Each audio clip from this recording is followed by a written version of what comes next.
नमस्कार, मी प्रमोद गोसावी प्रतिबिंबमध्ये आपलं सहर्ष स्वागत करतो। सोलापूर जिल्ह्याच्या राजकारणात गेल्या काही दिवसापासून किंवा काही वर्षापासून प्रस्थापित झालेली शिंदेशाही म्हणजे आमदार संजय मामा शिंदे आणि आमदार बबनदादा शिंदे या दोन शिंदे बंधूंनी सोलापूर जिल्ह्याच्या राजकारणावर आपली हुकूमत निर्माण केलेली होती। सदरची हुकूमत कालच्या विधानसभा निवडणुकीतील पराभवाने निश्चितपणे कमी झालेली आहे। ही कमी होत असताना मोहिते पाटलांचं नवं पर्व सोलापूर जिल्ह्याच्या राजकारणात प्रस्थापित होतं की काय असा प्रश्न आता जिल्ह्याच्या राजकीय वर्तुळात उपस्थित केला जाऊ लागला आहे।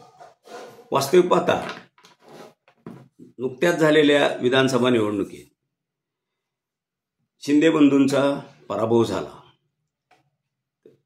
पराभव होत असताना माढा तालुक्यातल्या 114 गावात त्यांचं मताधिक्य घटलेलं आहे।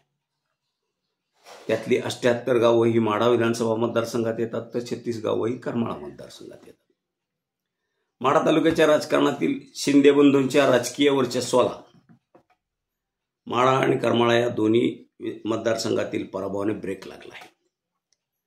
विधानसभा मतदारसंघाच्या पुनर्रचनेनंतर प्रथमच शिंदे बंधू सत्तेच्या परिघाच्या बाहेर गेलेले आहेत। यामुळे भविष्यातील राजकीय समीकरणे कशी राहणार यावरच तालुक्याचं जिल्ह्याच्या राजकारणातील महत्त्व अवलंबून असणार आहे। गेली 30 वर्षे माढा तालुक्यात शिंदे बंधूंची एकहाती सत्ता होती। जिल्हा परिषद, पंचायत समिती, मार्केट कमिटी, खरेदी विक्री संघ, जिल्हा दूध संघ, लेबर फेडरेशन या ठिकाणच्या निवडी या शिंदे बंधूंच्या सल्लामसलतीशिवाय पूर्ण होत नव्हत्या, हा आजवरचा इतिहास आहे। परंतु त्याचबरोबर जिल्हा परिषदेमध्ये या तालुक्यातील 7च्या 7 जागा शिंदे बंधूंच्या निवडून येत असल्याने जिल्ह्याच्या राजकारणात, जिल्हा परिषदेच्या राजकारणात त्यांच्या भूमिकेला महत्त्व प्राप्त व्हायचं। त्यामुळं त्यांचा एक प्रकारचा वेगळा दबदबा जिल्ह्याच्या राजकारणात निर्माण झाला होता।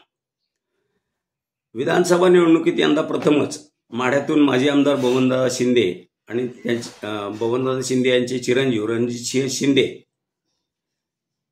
यांचा तर करमाळ्यातून आमदार संजय मामा शिंदे यांचा पराभव झाला। या दोन्ही मतदारसंघाचा विचार करता माढा तालुक्यातील मतदारांचा कौल निर्णायक ठरणारा आहे। या ठिकाणी वास्तविक पाहता या माढा तालुक्यातली जी गावं माढा विधानसभा मतदारसंघात आहेत, करमाळा विधानसभा मतदारसंघात जोडली गेलेली आहेत, या गावांमधून निर्णायक असं लीड मिळणं आवश्यक होतं। परंतु या माढ्याच्या 78 गावातून रणजितसिंह शिंदेंना निर्णायक लीड मिळवता आलं नाही। या उलट प्रतिस्पर्धी उमेदवार हा या ठिकाणी किरकोळ का होईना पण मताधिक्य देऊन गेला। माढा विधानसभा मतदारसंघातील 78 गावांचा समावेश आहे, तर करमाळा विधानसभा मतदारसंघात माढा तालुक्यातील 36 गावांचा समावेश आहे।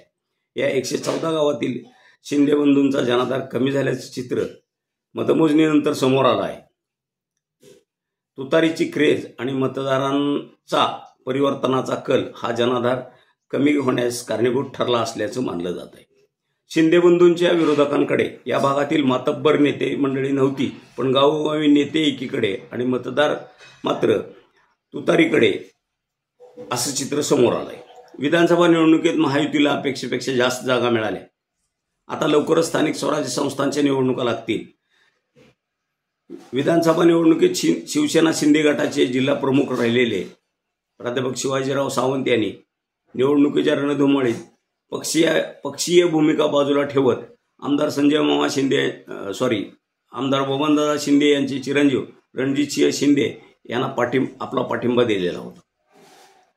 तर माजी आमदार ॲडव्होकेट धनाजीराव साठे यांच्या स्नुषा माढ्याच्या नगराध्यक्ष ॲडव्होकेट सौमिनताई साठे यांनी आपण महायुतीचा घटक बनत राष्ट्रवादी काँग्रेस अजित पवार गटाची उमेदवारी मिळवत निवडणूक लढवली।